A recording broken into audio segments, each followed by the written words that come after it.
ದೇವರು ನಮ್ಮನ್ನು ಈ ಲೋಕಕ್ಕೆ ಕರ್ಕೊಂಡು ಬಂದಿದ್ದಾರೆ. ಆದರೆ ಯಾವುದೇ ಒಂದು ಬುಕ್ ಕೊಡಲಿಲ್ಲ, ಇನ್ಸ್ಟ್ರಕ್ಷನ್ ಮ್ಯಾನ್ಯುವಲ್ ಅಂತ. ಅದೇ ಥರ ಕೆಲವರು ಕಾಯಿಲೆ ಕೊಟ್ಟಿದ್ದಾರೆ, ಆದರೆ ಆ ಕಾಯಿಲೆಗೆ ಎಕ್ಸಾಕ್ಟ್ಲಿ ಏನು ಮಾಡಬೇಕು ಅಂತ ಯಾರಿಗೂ ಗೊತ್ತಿಲ್ಲ. ಈಗ ಎಲ್ಲರೂ ಅವರವರ ಅಭಿಪ್ರಾಯವನ್ನು ಹೇಳಿ ಅದನ್ನು ಸರಿ ಮಾಡಲಿಕ್ಕೆ ನೋಡ್ತಾರೆ. ಒಂದೊಂದು ಥರದ ಸಿಸ್ಟಮ್, ಒಂದೊಂದು ಥರದ ಅಭಿಪ್ರಾಯವನ್ನು ಹೇಳ್ತಾರೆ.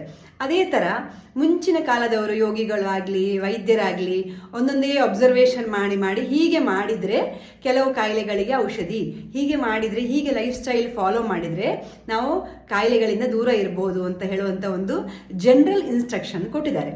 ಇದೇ ಜನರಲ್ ಇನ್ಸ್ಟ್ರಕ್ಷನ್ ಅನ್ನು ನಾವು ಲೈಫ್ ಸ್ಟೈಲ್ ಅಂತ ಹೇಳೋದು. ಬೆಳಿಗ್ಗೆ ಬೇಗ ಎದ್ದರೆ, ರಾತ್ರಿ ಬೇಗ ಮಲಗಿದರೆ ಕಾಯಿಲೆ ಕಡಿಮೆ ಬರ್ತದೆ.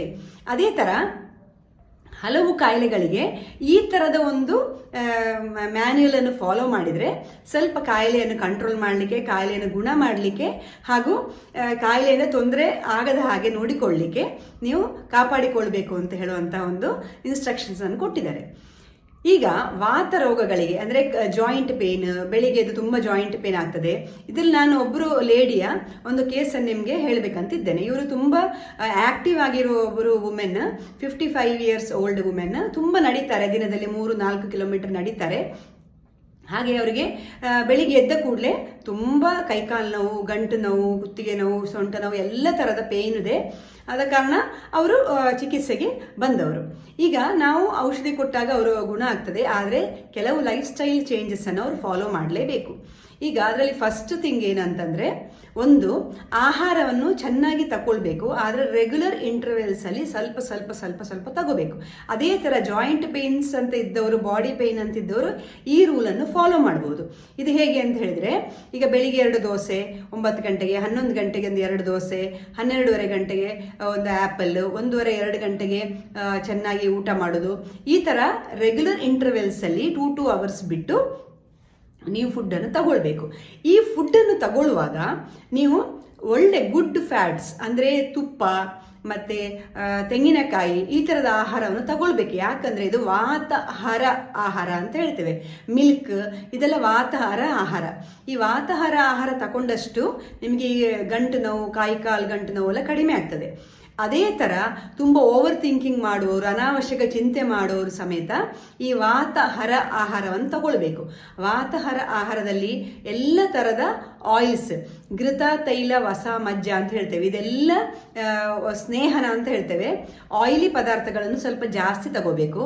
ಆಮೇಲೆ ಚೆನ್ನಾಗಿ ಜೀರ್ಣ ಆಗಬೇಕು ಆಹಾರ. ಜೀರ್ಣ ಆಗಲಿಲ್ಲ ಅಂದರೆ ಯಾವಾಗಲೂ ಗಂಟು ನೋವು ಜಾಸ್ತಿ ಆಗ್ತದೆ. ನಮ್ಮ ಆಯುರ್ವೇದದಲ್ಲಿ ನಾವು ಅದನ್ನು ಅನ್ಡೈಜೆಸ್ಟೆಡ್ ಫುಡ್ ಮೆಟೀರಿಯಲ್ ಅಂತ ಹೇಳ್ತೇವೆ. ಅದು ವಾತಕ್ಕೆ ಒಂದು ಕಾರಣ.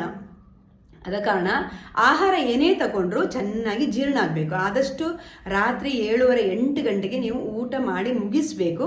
ಬೆಳಿಗ್ಗೆ ನಿಮಗೆ ಚೆನ್ನಾಗಿ ಜೀರ್ಣ ಆದ ಮೇಲೆ ನೀವು ನೆಕ್ಸ್ಟ್ ಆಹಾರವನ್ನು ತಗೊಳ್ಬೇಕು.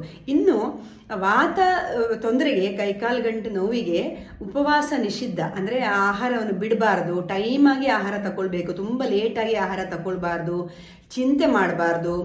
8 ಕಾರಣಗಳು ಹೇಳಿದ್ದಾರೆ ವಾತ ರೋಗಕ್ಕೆ. ಅಂದರೆ ಕೈಕಾಲು ಗಂಟು ನೋವು, ಯಾವುದೇ ನೋವುಗಳಿಗೆ ಅಥವಾ ಇವನ್ ಪ್ಯಾರಾಲಿಸಿಸ್ಗೆ ಕೆಲವು 8 ಕಾರಣಗಳನ್ನು ಹೇಳಿದ್ದಾರೆ. ಎಲ್ಲ ಕೆಲವು ಈಗ ಇವನ್ ಪೇಯ್ನ್, ವ್ರಿಸ್ಟ್ ಪೇಯ್ನ್, ಸೊಂಟ ನೋವು ಇದೆಲ್ಲ ವಾತದಲ್ಲಿಯೇ ಬರ್ತದೆ. ಇದರಲ್ಲಿ 8 ಕಾರಣಗಳು. ಹೆಚ್ಚಿನದಲ್ಲಿ ಜಾಸ್ತಿ ಮಾತಾಡೋದು, ಇದು ಸಹ ವಾತ ಇನ್ಕ್ರೀಸ್ ಆಗಲಿಕ್ಕೆ ಕಾರಣ. ಆಮೇಲೆ ತುಂಬ ಟ್ರಾವೆಲಿಂಗ್ ಮಾಡೋದು, ಅನಾವಶ್ಯಕ ಚಿಂತೆ ಮಾಡೋದು, ನಿದ್ರೆ ಕೆಡೋದು, ಆಮೇಲೆ ಬೇಕರಿದ ಆಹಾರ, ಕಟಕಟ ಆಹಾರ ಅಂತ ಹೇಳ್ತೇವೆ, ಆ ಥರದ ಬೇಕರಿ ಆಹಾರವನ್ನು ಯಾವಾಗಲೂ ತಿನ್ನೋದು, ಸ್ವಲ್ಪ ಕೂಲೆಂಟ್ ಆಗಿರುವ ಆಹಾರ, ಸಮಾಧಾನ ಕೊಡುವಂಥ ಆಹಾರ. ಎಕ್ಸಾಂಪಲ್ ಕಿಚಡಿ ಅಂತ ಹೇಳ್ತೇವೆ. ಹೆಸರು ಬೇಳೆ ಮತ್ತು ಅನ್ನವನ್ನು ಸೇರಿಸಿ ಕಿಚಡಿ ಮಾಡ್ತಾರೆ, ಅರಶಿನ ಶುಂಠಿ ಎಲ್ಲ ಹಾಕಿ. ಅದು ಭಾರಿ ಒಳ್ಳೆ ಆಹಾರ ಜೀರ್ಣಕ್ಕೆ. ಅದನ್ನು ಇವನ್ನ ಜ್ವರ ಬರುವಾಗಲೂ ಸಹ ತಗೊಳ್ಬೋದು ಅಂತ ಹೇಳುವಂತಹ ಒಂದು ಆಹಾರ. ಆಮೇಲೆ ಹಾಲು, ಅದೆಲ್ಲ ಸ್ವಲ್ಪ ಕೂಲಿಂಗ್ ಆಗಿರುವಂಥ ಆಹಾರಗಳು. ಕೂಲಿಂಗ್ ಅಂತ ಹೇಳಿದರೆ ಶೀತ ಆಗುವಂಥ ಆಹಾರ ಅಲ್ಲ, ಸ್ವಲ್ಪ ಶರೀರಕ್ಕೆ ಸಮಾಧಾನ ಕೊಡುವಂತಹ ಆಹಾರಗಳು.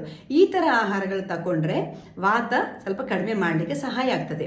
ತುಂಬ ಬ್ಯುಸಿ ಇರುವವರು ಒಂದು ವಾರದಲ್ಲಿ ಒಂದಿನ ರೆಸ್ಟ್ ತಗೊಂಡು ಸುಮ್ಮನೆ ಕೂತ್ಕೊಳ್ಬೇಕು.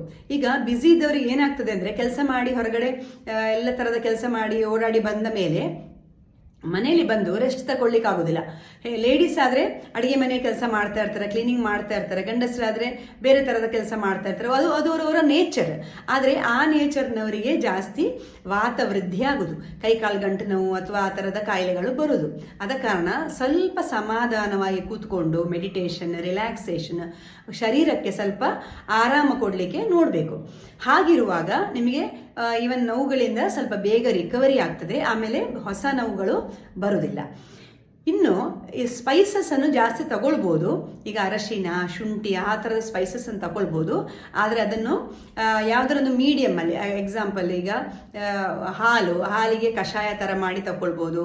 ಆಮೇಲೆ ಅದಕ್ಕೆ ಸ್ವಲ್ಪ ಜೇನುತುಪ್ಪ ಸೇರಿಸ್ಬೋದು. ಸ್ವಲ್ಪ ಕೂಲೆಂಟ್, ಸ್ವಲ್ಪ ಸಮಾಧಾನ ಕೊಡುವಂಥ ಆಹಾರ ಜೊತೆಗೆ ನೀವು ಸ್ಪೈಸಸ್ಸನ್ನು ಸೇರಿಸಿ ತಗೊಳ್ಬೋದು. ಈಗ ಕಿಚಡಿ ಅಂತ ಹೇಳಿದೆಲ್ಲ ಅದೇ ಥರ, ಅನ್ನ, ಹೆಸರು ಬೇಳೆ ಇದೆಲ್ಲ ಸ್ವಲ್ಪ ಕೂಲೆಂಟ್ ಆಹಾರಗಳು, ಸ್ವಲ್ಪ ಸಮಾಧಾನವನ್ನು ಕೊಡುವಂಥ ಆಹಾರಗಳು. ಅದರೊಟ್ಟಿಗೆ ಸ್ಪೈಸ್ ಅಂತ ತಗೊಂಡ್ರೆ ನಿಮಗೆ ತುಂಬ ಉಪಕಾರ ಆಗ್ತದೆ. ಇನ್ನು ಚಿಂತೆ ಮಾಡಬಾರ್ದು ಅಂತ ಹೇಳಿದ್ರೆ ಚಿಂತೆ ಆಗ್ತದೆ ಅಂತ ಕೆಲವರು ಹೇಳ್ತಾರೆ. ಈ ಚಿಂತೆ ಅಂತ ಇರುವ ವಿಷಯಕ್ಕೆ ಸ್ವಲ್ಪ ಸ್ಪಿರಿಚುವಾಲಿಟಿಯನ್ನು ಡಿಪೆಂಡ್ ಆಗಬೇಕಾಗ್ತದೆ. ನನಗೆ ಯಾಕೆ ಚಿಂತೆ ಆಗ್ತಾ ಇದೆ, ನಾನು ಇದನ್ನು ಬಿಡ್ಬೋದಾ, ಈ ವಿಷಯವನ್ನು ಸ್ವಲ್ಪ ಲೈಟಾಗಿ ತಗೊಳ್ಬೋದಾ ಅಂತ ಹೇಳೋದಕ್ಕೆ ಸುಮಾರು ಮೆಥಡ್ಗಳಿದೆ.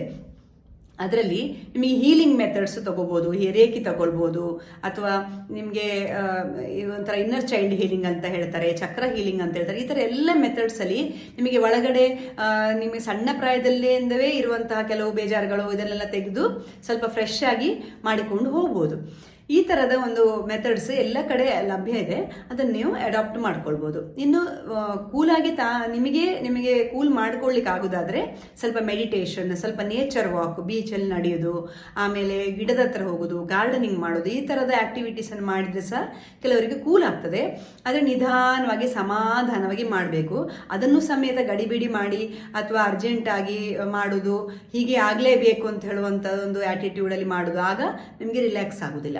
ಎಲ್ಲ ಕೆಲಸವನ್ನು ಸ್ವಲ್ಪ ಸ್ಲೋ ಆಗಿ ಮಾಡಿದರೆ ಸ್ವಲ್ಪ ವಾತ ಕಡಿಮೆ ಆಗ್ತದೆ.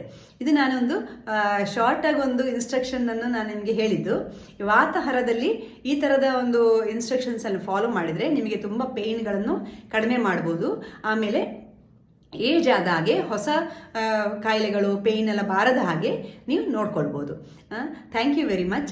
ಇದೊಂದು ಸಣ್ಣ ಒಂದು ಕೇಸ್ ಸ್ಟಡಿ ಥರ ಒಬ್ಬರು ಲೇಡಿಯ ಒಂದು ಇನ್ಸಿಡೆನ್ಸ್ ನಾನು ಹೇಳಿದ್ದು. ಯಾಕಂದರೆ ಈ ಥರ ತುಂಬ ಜನರಿದ್ದಾರೆ, ಅವರು ನಮ್ಮ ವಿಡಿಯೋವನ್ನು ನೋಡ್ತಾರೆ, ಹಾಗೆ ಅವರಿಗೂ ಸಹ ಒಂದು ಇನ್ಸ್ಟ್ರಕ್ಷನ್ ಕೊಡಬೇಕು ಅಂತ ಹೇಳುವ ಒಂದು ನಿಟ್ಟಿನಲ್ಲಿ ನಾನು ಈ ವಿಡಿಯೋವನ್ನು ಮಾಡಿದ್ದು. ಈ ಥರ ಎಲ್ಲರೂ ಇದನ್ನು ಫಾಲೋ ಮಾಡ್ಕೊಂಡು ಹೋಗ್ಬೋದು. ಯಾರು ತುಂಬ ಬ್ಯುಸಿ ಲೈಫಲ್ಲಿ ಇದ್ದಾರೆ ಅವರು ಸ್ವಲ್ಪ ಕೂಲ್ ಡೌನ್ ಆಗಿ ಬೇರೆ ಟೈಮಲ್ಲಿ ಮನೆಗೆ ಬಂದ ಮೇಲೆ ಸ್ವಲ್ಪ ಕೆಲಸ ಮಾಡದೆ ಸಮಾಧಾನವಾಗಿ ಶವಾಸನ ಮಾಡಿ, ಮೆಡಿಟೇಷನ್ ಮಾಡಿ, ಕೂಲಾಗಿರುವ ಆಹಾರ ತಗೊಳ್ತಾ ಹೋದರೆ ತುಂಬ ಮಟ್ಟಿಗೆ ನಿಮಗೆ ತುಂಬ ಸಮಯ ನಿಮಗೆ ಕೆಲಸ ಮಾಡ್ಲಿಕ್ಕೆ ಆಗ್ತದೆ, ಈಸಿಯಾಗಿ ಕೆಲಸ ಮಾಡ್ಲಿಕ್ಕೆ ಆಗ್ತದೆ. ಬೆಳಿಗ್ಗೆ ಎದ್ದ ಕೂಡಲೇ ನೋವು ಬಂದ ಕೂಡಲೇ ನಿಮಗೆ ಮೂಡ್ ಔಟ್ ಆಗ್ತದೆ, ಕೆಲಸ ಮಾಡ್ಲಿಕ್ಕೆ ಹೋಗ್ಲಿಕ್ಕೆ ಮನಸ್ಸು ಬರೋದಿಲ್ಲ, ಇಷ್ಟಪಟ್ಟ ಕೆಲಸವನ್ನು ಸಹ ಮಾಡಲಿಕ್ಕೆ ಆಗೋದಿಲ್ಲ. ಆದ ಕಾರಣ ಆದಷ್ಟು ನಾವು ಈ ಥರದ ಒಂದು ಇನ್ಸ್ಟ್ರಕ್ಷನ್ಸ್ ಅನ್ನು ಫಾಲೋ ಮಾಡಿ ಆರೋಗ್ಯವಾಗಿರುವ. Have a good day, have a healthy life. Thank you.